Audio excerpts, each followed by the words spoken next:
Hello everybody, Julian Charles here of themindsrenewed.com, coming to you as usual from the depths of the Lancashire countryside here in the UK.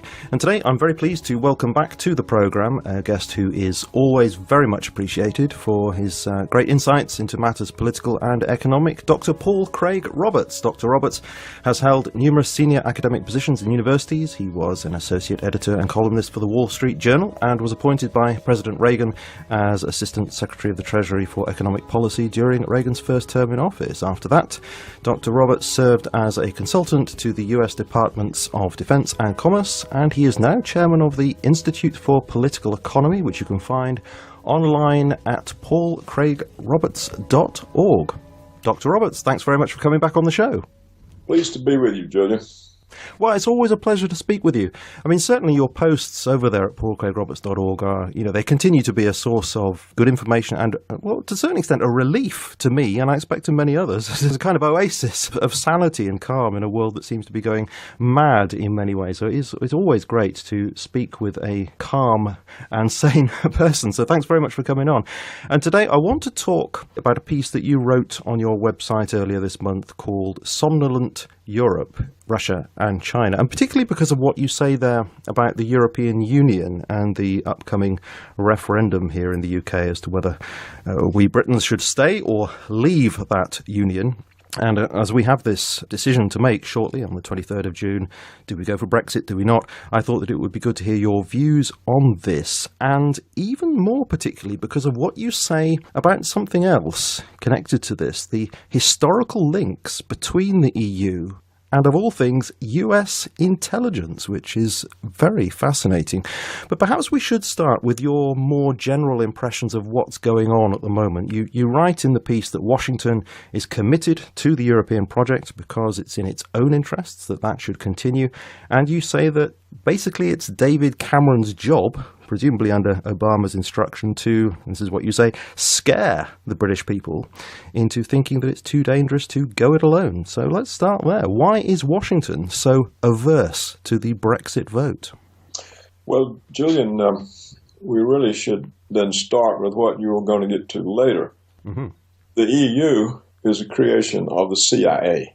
And this was discovered some years ago by an American professor who happened upon released documents in the archive of the United States, where public documents are put when they are released from their time holding. Was it Georgetown University? I think I read somewhere. Georgetown or George Washington, I think it was. But you see, it was reported on by the Telegraph, by Ambrose Evans Pritchard in the year 2000. And I think I mentioned that in my column, that this was 16 years ago, reported in the Telegraph by Ambrose, who was for a while, I guess, the Telegraph's correspondent in Washington. And the documents show that the CIA did this, basically organized, orchestrated, lobbied for the creation of the EU for two reasons. One, as a bloc against the Soviets, and two, as enabling Washington's control, because to control all the separate European governments is much more time-consuming, demanding, involved than controlling an EU government, especially something with an EU Commission that's not accountable. And so Washington set it up in order to have a firm hold on its European empire. And this goes back to, according to Ambrose Evans Pritchard, this goes back to the 1950s and 60s, I understand. Yes, back to the 50s, I think it was. Mm-hmm. I don't have my article in front of me, but it was a creation of the CIA as a way of enhancing Washington's empire.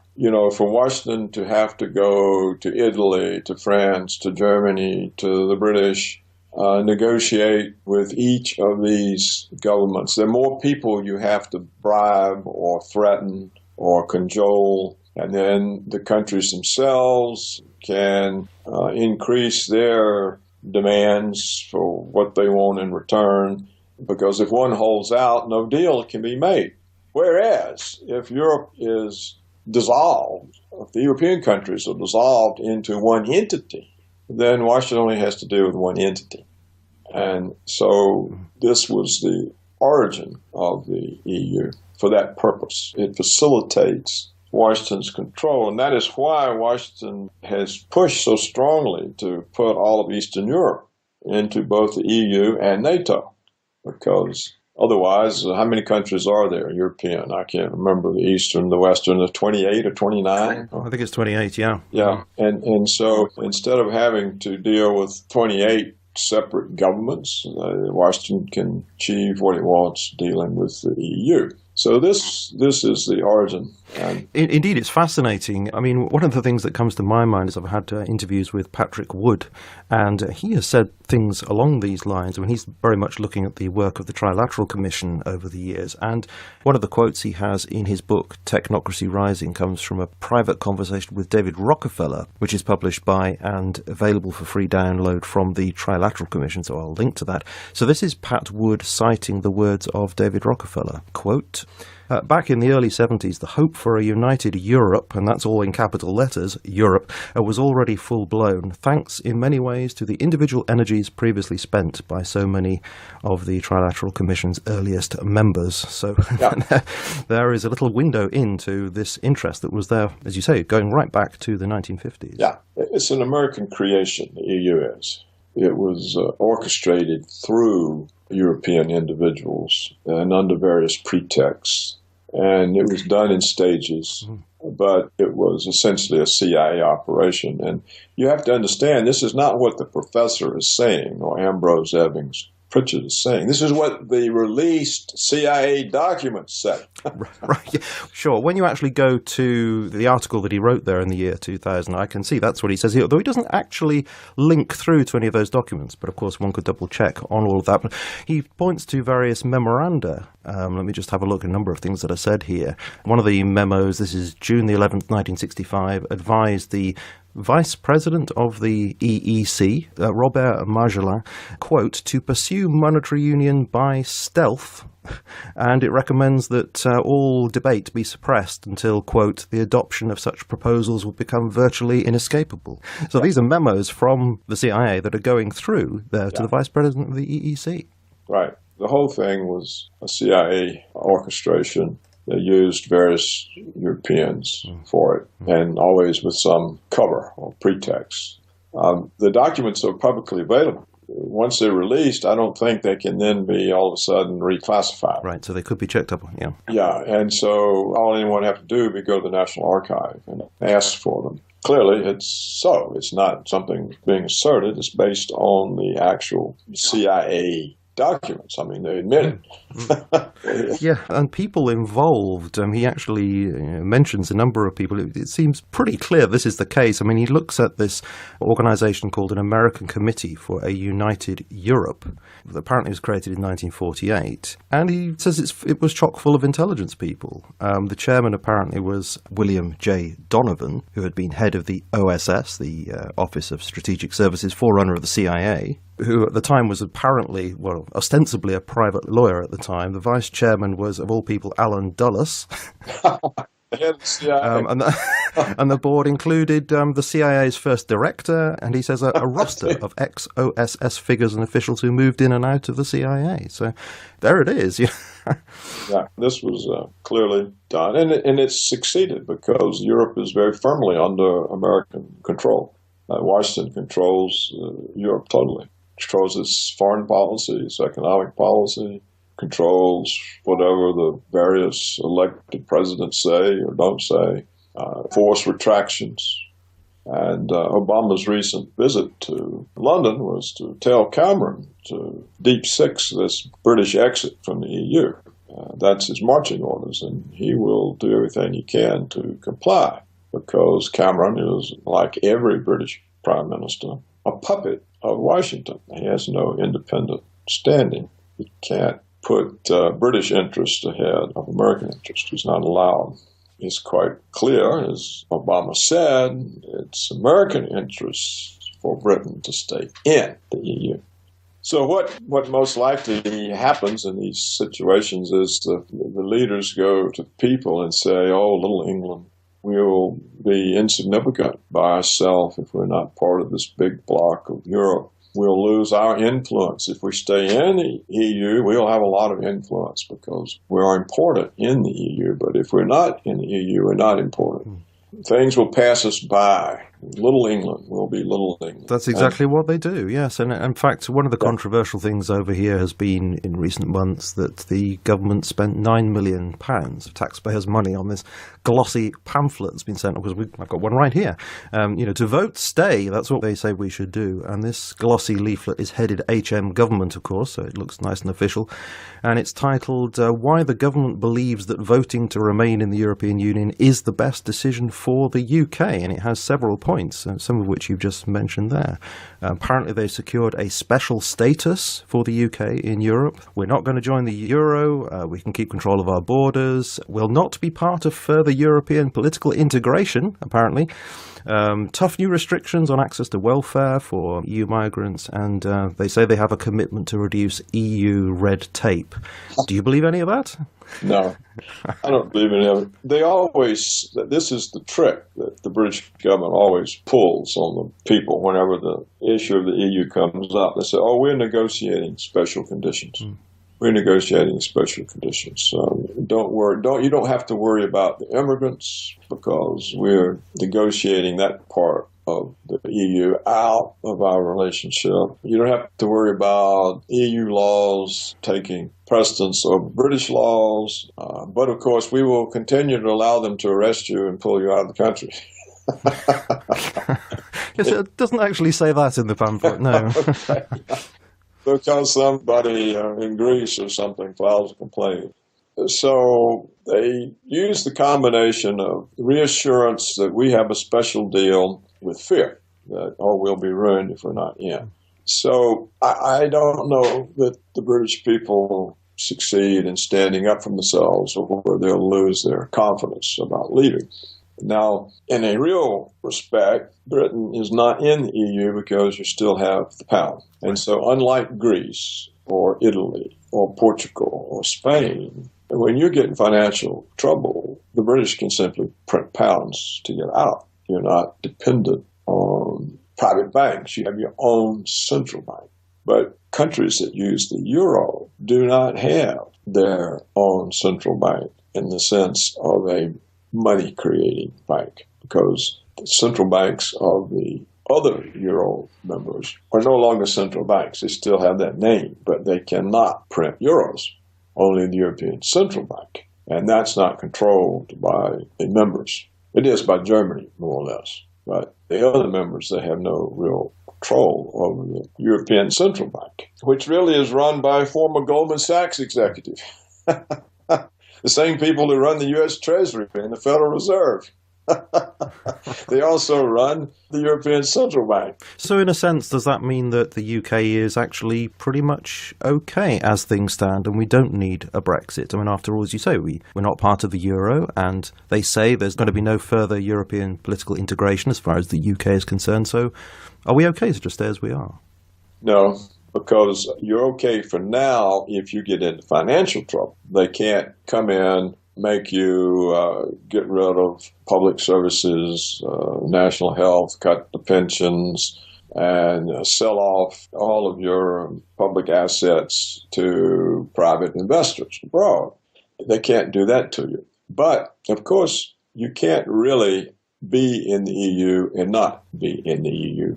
And so what happens over time is you get gradually a little bit more in it, a little bit more in it. And already your legal system is compromised. British justice is different from European. The evidence is different. Rights of the accused are different. So already you are losing the kinds of historical achievements that the British people fought for centuries, beginning with Magna Carta, or even maybe earlier with Alfred the Great's codification of the common law. But the type of English approach to justice, which is unique and which the United States copied, this is not present on the continent. The people don't have the same rights, and therefore you're already losing aspects of these historic British accomplishments by being in the EU. And you think that process would continue, irrespective of what any government here says, that there would continue to be effectively, like that quote I had before there, a continued sort of suppression of debate such that it would just seem inevitable in the end? Right, that's exactly it. It's gradually happening. Britain is more in the EU now than it was, say, 5 years ago. And I suspect that Washington will urge the process along quicker. The EU, it doesn't really make any sense to be in the EU because it destroys sovereignty. It destroys the power of the national government. But they say it's good for trade. They say, they say 44% of UK trade is with the EU. This is this market of over 500 million customers. If we were to pull out, then we would lose that, or we'd lose access, the kind of access that we have at the moment. They lie. There's no reason to have political integration, to have open markets. For example, we have open markets with Canada and Mexico, but we're not in some kind of a political unity with them. Yeah. So I agree. That's just a lie.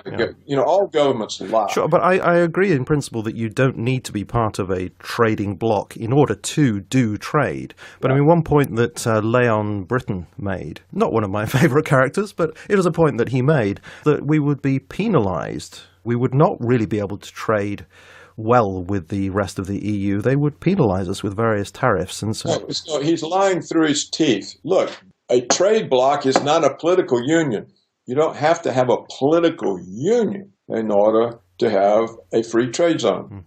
And originally, part of the deceit that was practiced on the Europeans was this will be a free trade zone. Then the CIA sprang on them, it's going to be a political union. Well, that's another thing that Leon Britton said in one of the debates. He said that, in fact, it was known that it would be a political union and that Harold Macmillan had made that clear back in the 1960s. I might add that Nigel Farage said that was a lot of rubbish, but that's what Leon Britton said. Yeah, but you can go research it. It was not a political thing. It was part of the whole deception. First, it was a iron and coal, or steel and coal union, where there's going to be some kind of tariff reduction. Then it's going to be free trade. And then it's going to be a common currency. There was no reason to have a common currency. But they pretended, you have all these different currencies, it's harder to make deals. And the values of the currencies with regard to one another change. Well, none of this bothers the rest of the world that trade. And then it's, if we're going to have a common currency, we have to have a political union. We can't have all these different policies and still have a common currency. So it was sprung on them in stages. This was part of the way it was orchestrated. And it had many spokesmen. I mean, the CIA pays very well. Many European politicians live very well on their CIA pensions. So it's a deceit. The EU is based in deceit, and it's what the people in Britain are being told now is more deceit. You see, essentially, when the British are absorbed in the EU, they're no longer British. They're no longer a people. So they are disappeared as a people. They become Europeans. But do we not become part of an EU democratic entity? It's not democratic, is it? I mean, you can elect people to the parliament, but the commission seems to have the power. And as well as I understand it, the commission's not exactly elected. It's not really accountable. No. And so it's a form of monarchy. It's like Europe is going back to rule by a ruler. So it's a reversal of history. Not only do the individual nationalities disappear, but the achievements of making government accountable to the people disappear along with them, because the EU system is not set up to be accountable to people. It doesn't really matter who gets elected to that EU parliament. It doesn't seem to have any power. Power is in commission, and it doesn't have to be accountable. So what the EU really does, it recreates rule by aristocrats who are not accountable. It is sometimes said, isn't it, that it's the EU Parliament that actually makes decisions and the Commission's role is just to suggest legislation. But that seems to me to be quite a power, actually. I mean, if you have the sole responsibility for bringing things to the table, then you have immense power.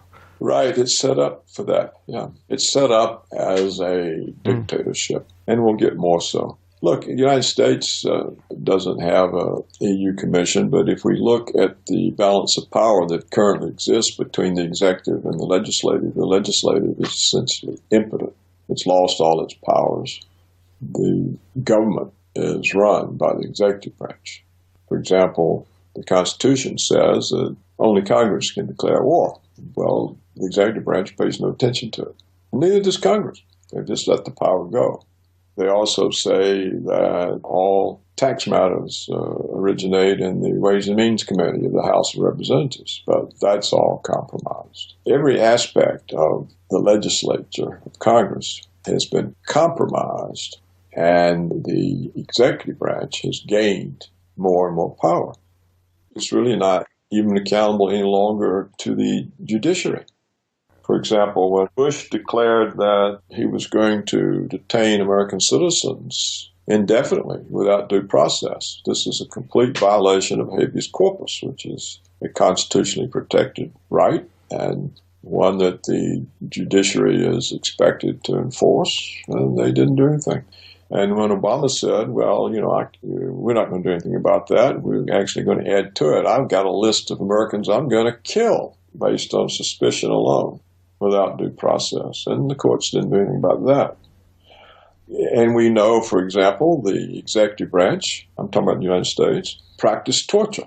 And yet torture is strictly illegal under U.S. statutory law. Not just illegal under international law, to which the U.S. is a signer, but it's illegal under U.S. federal law, and nothing whatsoever was done about it. It's also strictly illegal under U.S. federal law and under the Constitution for the government to spy on people without warrants. Now, they've been doing this the entirety of the 21st century. Nothing has been done about it. Here, we don't even have the EU structure, which is hierarchical, designed to produce dictatorship. We don't even have that here, but nevertheless, we're moving in that direction, where the executive branch ignores the separation of powers, ignores the powers of Congress, acts in place of Congress, and the judiciary does nothing whatsoever to enforce the law against the executive branch. So the United States is also moving toward dictatorship. And that's without the dictatorial structure that the EU has. So I think that the British should save the whole world by exiting. See, if the British exit, that's going to be the end of the EU. Everybody's going to exit because it's a pain. It's a pain for the domestic politicians who find, if you're Chancellor of Germany, you find your powers compromised by the EU membership. If you're the President of France, you find the same thing. They would like to get out, and Britain gives them the case for doing that. So this is the real reason why Obama came over here and said that we have this special relationship and we should, Britain really should be best for everybody, best for America, best for the UK. And Best for America, yeah. Right. America doesn't give a damn about Europe. Europe is a vassal territory, it's part of the empire. There's no independence. Washington wants to keep it that way. And of course, also, if people leave the EU, they're going to leave NATO. And then Washington can't carry on its wars, and it can't risk nuclear war with Russia. It can't use the idiot Europeans to put pressure on Russia. So Washington's drive for world hegemony falls apart because, the Europeans have even less interest being in NATO than in the EU, because what they're finding about being members of NATO is they're being forced into confrontation with Russia. Well, how do they benefit from that? They've already been forced to bust up their economic and diplomatic relations with Russia, and now they're being forced into a conflict situation with Russia. That's not in any European's interest. I mean, if a war breaks out with Russia, Europe's finished. It's over with. It'll never exist again. You'll be gone instantly. And this is not in your interest. What grief do you have with Russia?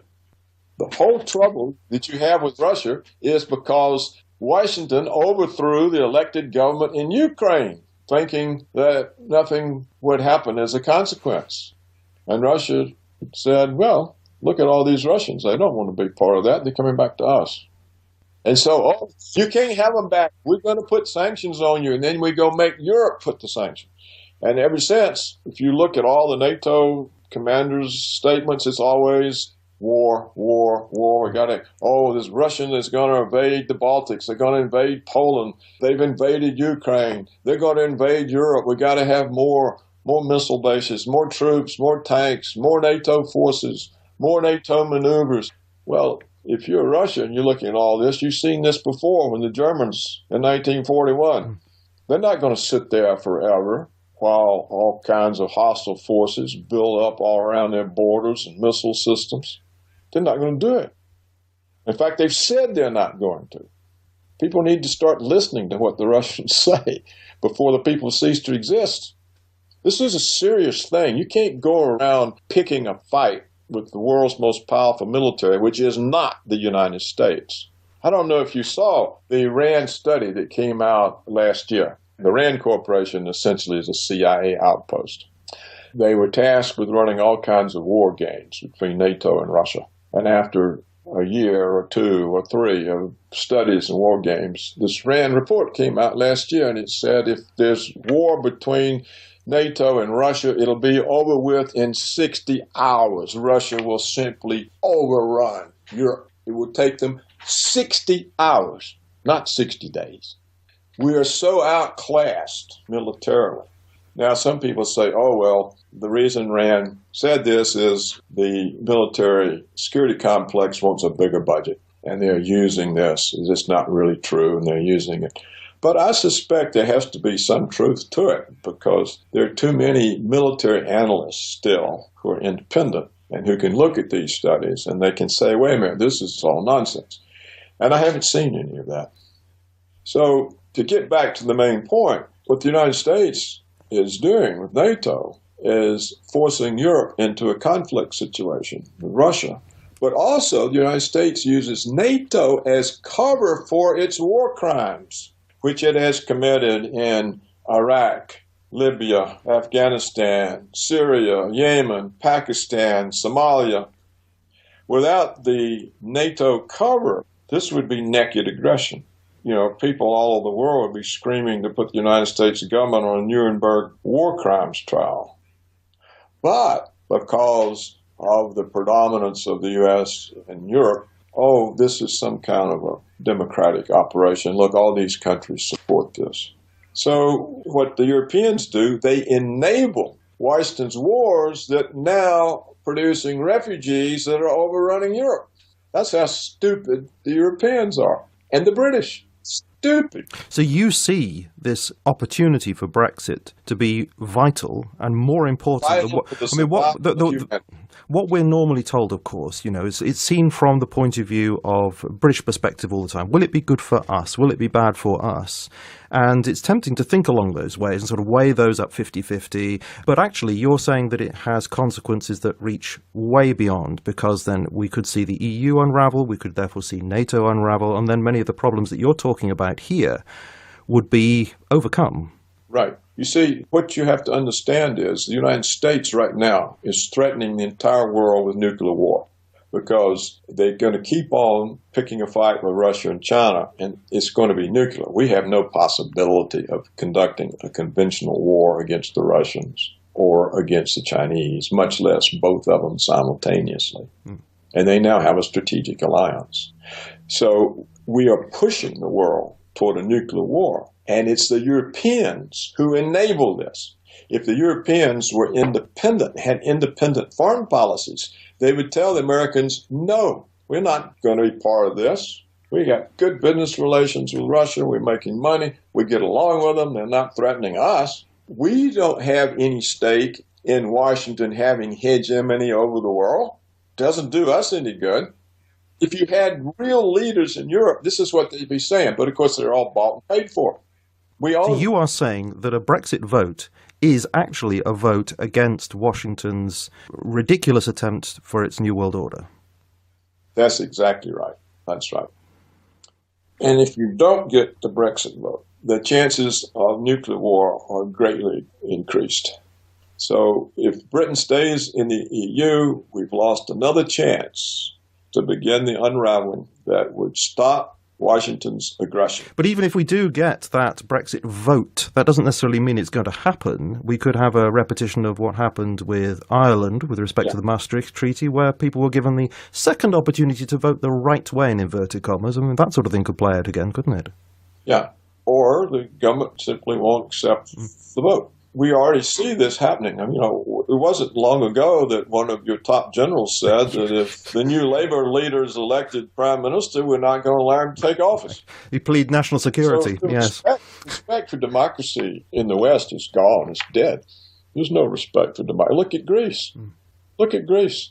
There's no respect for any democracy. The government's doing the opposite of what people want. And allegedly, it's a left-wing socialist government. Look at France. They're doing the opposite of what the people want. The people are all in the streets. What's the government doing? Everything they don't want. Yeah, that is actually very interesting, because so often the view of the EU that we're given is that it's sort of gently, socially democratic. It's sort of left-leaning slightly.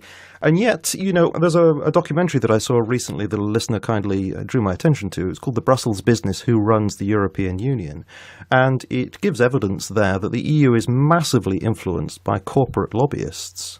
The institutions are surrounded by thousands of lobbying organisations and thousands of corporate lobbyists based in Brussels. So, I mean, that certainly gives the lie to the idea that it is gently left-leaning, at least it seems to me. There's nothing left about it. Nothing left-leaning about it. I mean, throughout the West, there's no left wing. It's all dead and gone. I mean, look at Tony Blair, this passed for a Labour government. I mean, really? I mean, it's more right-wing than Ronald Reagan. Look at the so-called Socialist Party in France, Hollande, Sarkozy. These people essentially are fascists. There's no respect anywhere in Europe for democracy. You don't see it. The whole ideology is to accept rule from above. So, in the United States, it's completely ruled by private oligarchic interests. Wall Street, we have the military security complex. We have the Israel lobby, agribusiness, Monsanto. We have the extractive industries, energy, mining, timber. These are the people who write all the laws, make all the regulations, staff up the Treasury, staff up the Federal Reserve, staff up the environmental protection agencies. They rule. And so why are you surprised in Europe? I mean, look at the... Well, I have to say, I'm not surprised. Not really surprised. But, I just didn't know about the thousands of lobby organisations that were there. And I'd certainly not heard of one organisation that's mentioned in that particular documentary called the European Round Table of Industrialists. And apparently that's made up of corporate CEOs. And it has privileged secret access to the very European Commission that we were talking about a little earlier. And it's just stacked with names that people will recognise. I mean, the membership includes, this is just a selection, BASF, Heineken, Nestle, Vodafone, Rolls-Royce, Saint-Gobain, Total, Bayer, Fiat, Philips, Ericsson, Siemens, Rio Tinto, BMW, Volvo, E.ON, Royal Dutch Shell, Nokia. I mean, I could go on. That's just a small selection of them. And they have this secret access to the European Commission, which is the one that's supposed to be putting forward legislation to be voted upon. So the companies put forward the legislation, just like in the United States. Yeah. The politicians are just a front. They don't actually do anything. They provide cover, and the private interests run it. Look, even Monsanto, I bet you Monsanto's a member of that. It's an American firm. Notice the treatment or the acceptance that Monsanto and GMOs and glyphosate get from the EU, but they don't get from member countries like France. So France is now in the position, I saw the other day, where the minister responsible in France says, well, if the EU is going to give another 7 years trial to glyphosate and GMOs, we're not. We're going to continue with our own prohibitions against it. So now you see a conflict between the EU law and France, who says we're not going to let our opposition to GMOs and glyphosate be overridden by the EU law. So these kinds of conflicts will get worse, but because the CIA is running the show, the individual governments are going to lose. So would you say then that ultimately the CIA and other such organizations are behind the push for things like TTIP? Because, I mean, if TTIP goes through, then what you've just been talking about, GMO and glyphosate, people are just not going to be able to know that these things are in their food supplies. They're not going to be able to label anything, that sort of thing. Well, if that partnership goes through, what it does is it means Monsanto can sue France for the loss of revenues it would have earned if France did not have laws against GMOs. Mm. And the suit takes place not in courts of France, but in a corporate tribunal in which only corporations make the decision. And so all of these laws can be overturned by the corporation. So can any sort of health or safety regulation, because this gets in the way of profits. In fact, I'm convinced they can even use it to get rid of taxation.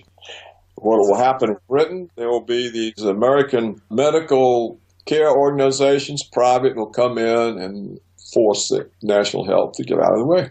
Otherwise, they're interfering with their profits. Well, we have talked about this. Well, we talked about the trade in services proposals, and we talked about there are these various assurances that are given which don't seem to be worth the paper they're written on. No, the assurances are lies. They're lies. Everything a government says is a lie. Try to think of anything the government has said in your lifetime that is true or believable.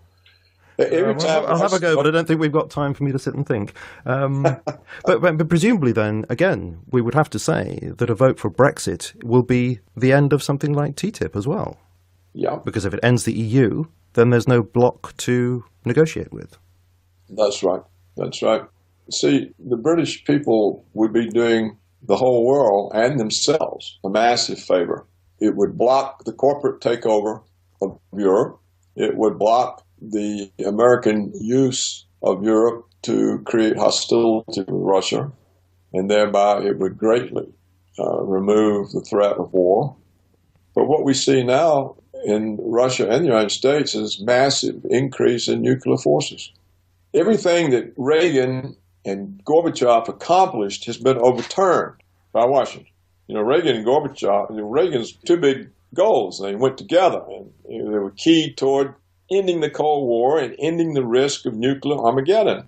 He wanted nuclear weapons gone. And so what was achieved with Reagan and Gorbachev and ending the Cold War, we now have a far worse situation. It's worse in every respect. The war doctrines of the countries have changed. It used to be a nuclear force was a retaliatory force only. You only used it if somehow you were attacked with nuclear weapons. Well, now both us and the Russians have nuclear first strike doctrines. So the situation is far more dangerous than it was at the height of the Cold War with the Soviet Union. And not only that, during the Cold War, American presidents and administrations made every kind of effort to be on good terms. They weren't demonizing the Soviet Union all day long. They didn't stand up and say Khrushchev was the new Hitler, like a likely future president has declared about Putin. They weren't making all kinds of false claims about Soviet invasions. They weren't telling lies every time they opened their mouth. They made every kind of effort to keep things stable. And Reagan said, we're tired of just trying to keep them stable. We've got to end this. There's too much risk. Something can go wrong. It's stupid that we're taking this risk, and we have to end this. Well, now all these risks are back, and they're multiplied. And if the British lose their nerve and vote to stay in, then that's just going to encourage Washington more. They're going to say, see, we've got them. We've got the whole world. We're going to go ahead and push harder. But the problem is, you see, none of what you've been talking about is made clear to the British people. It's all presented in terms of, is it good for the pound? Is it good for jobs? Can we trade with the rest of the world effectively? Will we be shut out of EU markets, etc.? And none of what you've just painted there is clarified to us at all. I know. I know. That's why I'm saying it. Yeah. But because we are sheltered from much of the reality of this situation, then the propaganda that we're bombarded with is having an effect. When I look at the Financial Times poll of polls, which takes averages of many of the polls out there, I mean, if we're to trust that at all, it shows that back in 2013, there were many more people thinking of voting to leave. But since then, in 2015, there were more stay votes, and now there's a kind of an uncertainty oscillating back and forth. But it's worryingly close, and I'm very suspicious that, in fact, people will lose their nerve at the last minute. Because I'm sure they we're will. constantly being told we mustn't vote for uncertainty. It's an uncertain future if we pull out of EU. And people like that feeling of, of things being certain, and we like the familiar, and I think that's being played on in a big way. Sure, you're absolutely correct. And so the consequence is that England will disappear, the British will disappear, their justice system will disappear, and the conflicts with Russia will intensify, and it'll end in war, and Europe simply will no longer exist in any form. And in fact, neither will the United States. And that's where we're headed. All the lies and propaganda that's being used against the judgment of the people to warp their judgment, to make them distrusted, to make them say, oh, well, it's all I hear is we'll lose. Well, why they believe anything the press says is a mystery to me. I mean, I can't understand why any sentient human anywhere in the Western world would believe anything that the press says, because it's nothing but propaganda and lies.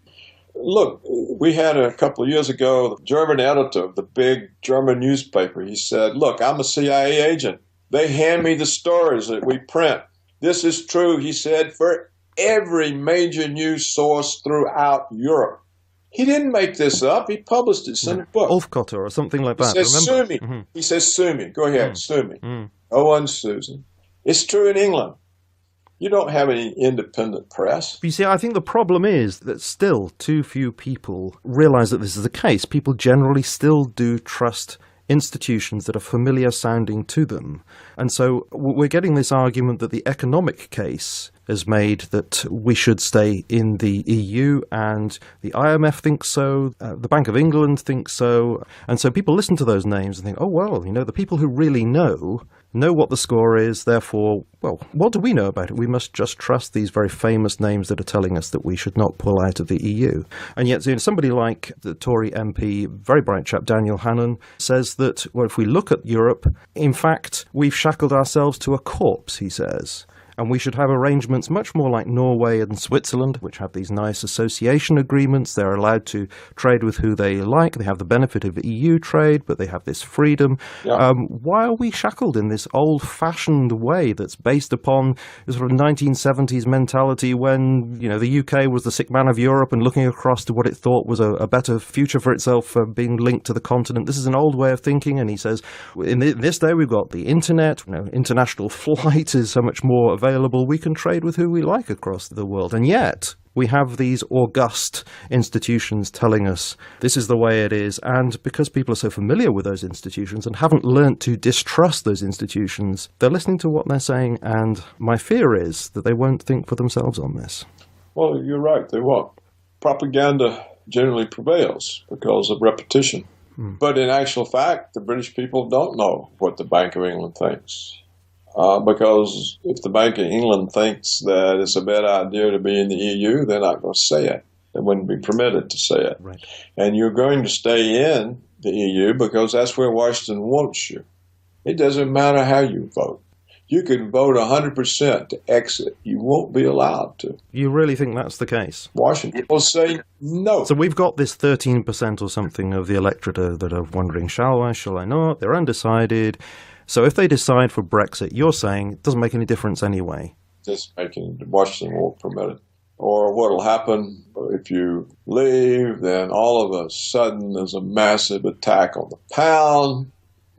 Goldman Sachs will order the European Central Bank with the Japanese Central Bank. They're our puppets. They do what we tell them. The Federal Reserve will gang up, will drive the pound down to nothing.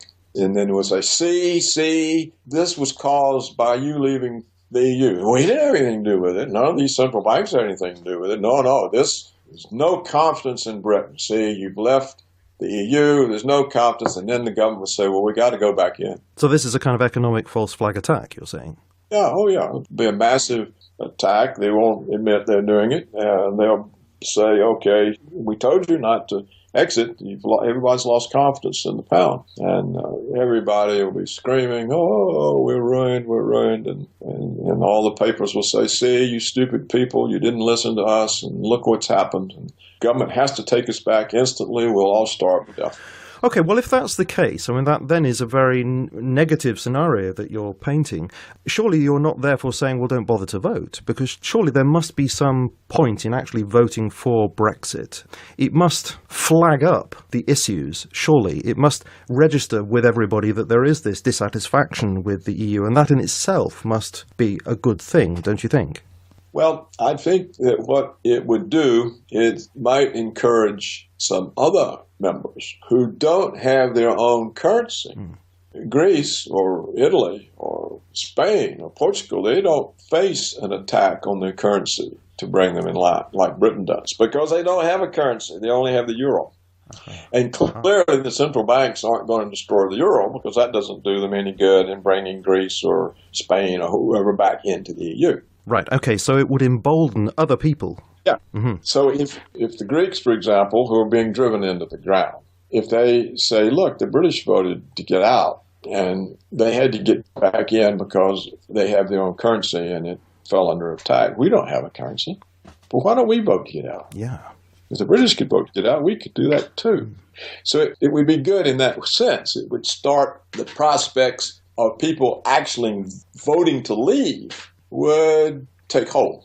There's a lot of reasons for people to vote to leave, especially for the Greeks, for the Portuguese, for the Italians, for the Spanish, possibly even the French.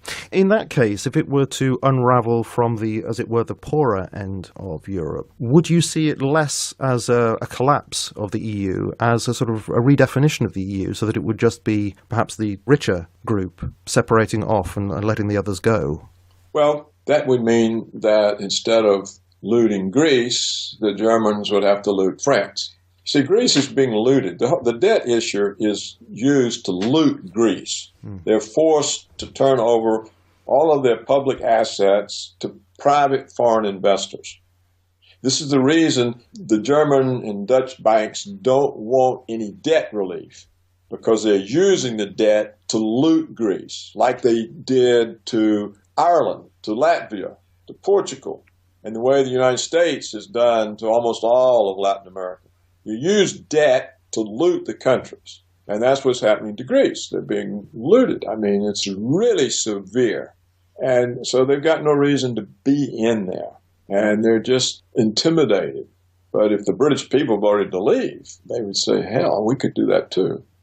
And we don't have a currency to fall under attack. So you see the strength that the British have of being in the EU with their own currency means that as long as they're in the EU and have their own currency, they can't be looted, because debt can't be used to force them to turn over all their assets to the Germans or somebody. But it makes them impossible to leave, because their currency is then exposed to attack and can be destroyed. And so the strength becomes a weakness. Whereas for the lesser countries with no currency, it's a strength. It's easier for them to get out. Can I ask you, going back to Daniel Hannan's comment that the EU is stagnating, do you think in some way it could always have been the intention of Washington that Europe be ineffective in economic terms? Because I just wonder that if there was the freedom of individual European nations to form trade associations with whoever they wanted to in the world, then arguably Europe might be economically stronger and so perhaps present greater competition for Washington. I don't know. I don't know about that. That's a speculative thing. I have no way of knowing. No. All I do know is that Washington wanted the EU for control reasons. I don't know whether they thought about all these economic aspects. But as long as they were fearing a Soviet threat, they would want the EU to be economically strong because they were very much worried about the communist parties in Italy and France. Yeah. And this is why Washington created Operation Gladio, where the CIA and various European intelligence agencies would go around bombing train stations in Europe, particularly in Italy, and kill a lot of people. And then they blame these mythical creations, Red Brigades, the Baader Meinhof. These were all CIA fronts, so they would have somebody to blame for the bombs the CIA was setting off. We've actually talked to Daniela Ganzer about that, a very interesting and disturbing subject. And at the same time, the CIA was also funding mild leftists in Europe so as to counter the effect of the Soviets on European soil. Right. So it's a very weird situation indeed. Right. So they would have wanted a strong Europe, at least at that time. Right now, it's part of, you see, when the Soviet Union collapsed, that's when the neoconservative goal of American world hegemony really came to the fore.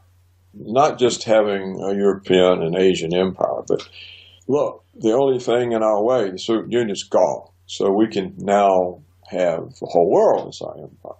So the collapse of the Soviet Union is what unleashed this hegemonic demon that now threatens the world with nuclear annihilation.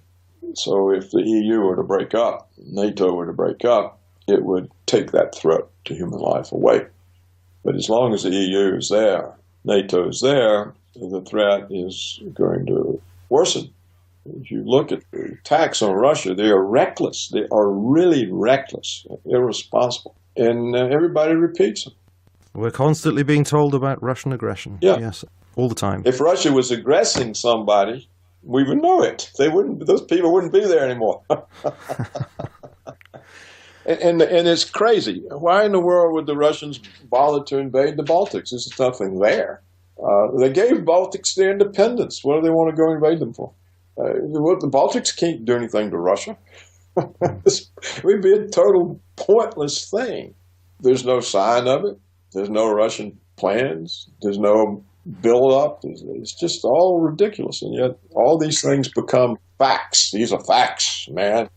Well, David Cameron was treating it as a fact that very time he was speaking to Obama, saying it's a good job that the EU exists and that Britain has its place at the table so that the things we're concerned about could become a reality, such as sanctions against aggressive Russia. How many times have we heard this place at the table? They pull it out every year for my entire life. Yes. I mean, I can remember I was in Oxford in the 60s. We had listened to this place at the table stuff. Like, the only way we count is if we don't count and we're part of something bigger. If we're at somebody else's table, yes. Yeah. As long as we are a lackey for somebody who counts, we count. This was the British attitude even then. And I just was wondering, I said, what happened to this great nation? Liberty is a human achievement. It was mainly achieved by the British. All of the great legal traditions that the British colonies ended up benefiting from were fought for by the British people for centuries. It took centuries to get accountable government and to get the people protected by the rule of law. In other words, the British fought for centuries to take law as a weapon out of the hands of the government and make it a shield of the people. The most important part of British history is the creation of liberty by transforming law from a weapon in the hands of government into a shield that protects the people. It's a British achievement. The colonies benefited from it. Now it's all being thrown away. But the British people do have an opportunity now to do the right thing, to quote David Cameron, who's always talking about doing the right thing. Well, in this case, perhaps it is the right thing to vote to get out of the EU. And even if that doesn't mean that in the end that Britain does leave for reasons of pressure from Washington, nevertheless, it could embolden other countries to take their own decision. Yeah. And that could lead to the unravelling. So if that is the case, then we do actually have a very serious opportunity to change something here. It's not just a case of voting for Britain. It's voting for a much wider view. For humanity. It's a vote for humanity. For life on Earth. It could well be. What's at stake is life on Earth. And the fact that the British do this, it changes everybody's mentality. whether the British could make it stand or not, it still changes everybody's mentality. They say, look, the British didn't believe all that rot. Why do we believe it? And so the whole propaganda power of government collapses. See, that's the most important thing about a no vote. It shows that people weren't fooled this time by the government's lies. They saw through the propaganda. That's the important thing. It's so important because then everybody else in Europe, in the United States, Canada, Australia, they all say, hey, why do we believe it?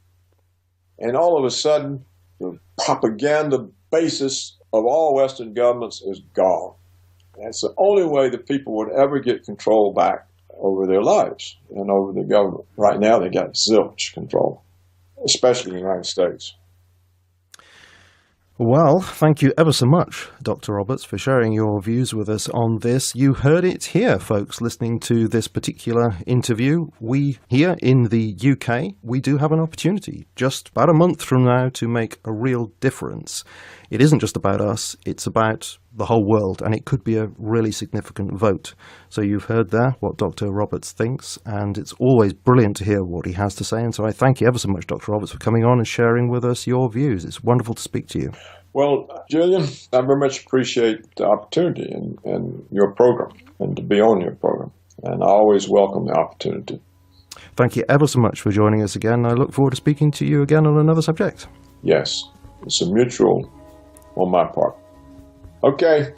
Okay, thank you ever so much. You're certainly welcome. Bye-bye then. Goodbye. Well, once again, thanks for listening, and let me encourage you, if you are here in the UK and you found this interview helpful in deciding how you're going to vote this coming 23rd of June, then please do share this conversation with people.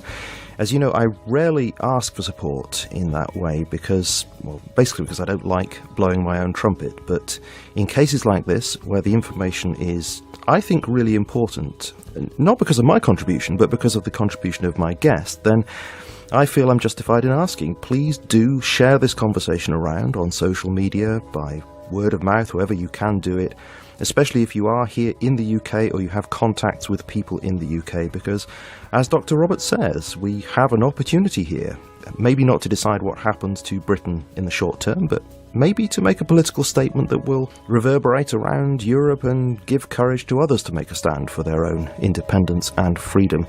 And maybe that will have an effect that will be good for us all. So please do share this around and please do vote if you're here. This is an opportunity. It's not perfect. Of course it's not a perfect state of affairs, but it is an opportunity. So let's make use of what we have. And I'll just say in passing, thank you very much, Mark, for sending me those links, which did prove very helpful with that interview. And those, of course, will be included in the show notes, as will many other items mentioned in this interview, such as the really informative interview we had with Dr. Daniela Ganza on Operation Gladio, for example, which I mentioned in that conversation with Dr. Roberts. I always do try to include as much information as I can in the notes, so please do check those out. There's always a link to them on the page where the interview is displayed. Also, there will be no podcast next week for two reasons, really. One is it's next week that the hosting changeover is going to be happening, where TMR shifts to a different server at the hosting company. And as I said before, that means there's every possibility that TMR will be out of action completely for somewhere between 24 and 48 hours during that week. Obviously, that's not a comfortable thought. So if you navigate over here and find it gone, then please do not send me emails asking where it's gone, because it won't really have gone. It'll be coming back before you can say Jack Robinson. That's what we say here in the... I don't know why we say that, but that's what we say here. Before you can say Jack Robinson, it'll be back again. But of course, I want to monitor the situation, and I don't want the hassle of putting out a show just as really weird things are happening to the site. And the second thing is, it's half term now, and we have a ton of redecorating to do now that the plastering has all been done following our flood. So we're going to be spending the next week buttoned up in overalls and slapping paint on the walls, which is not something I'm terribly familiar with.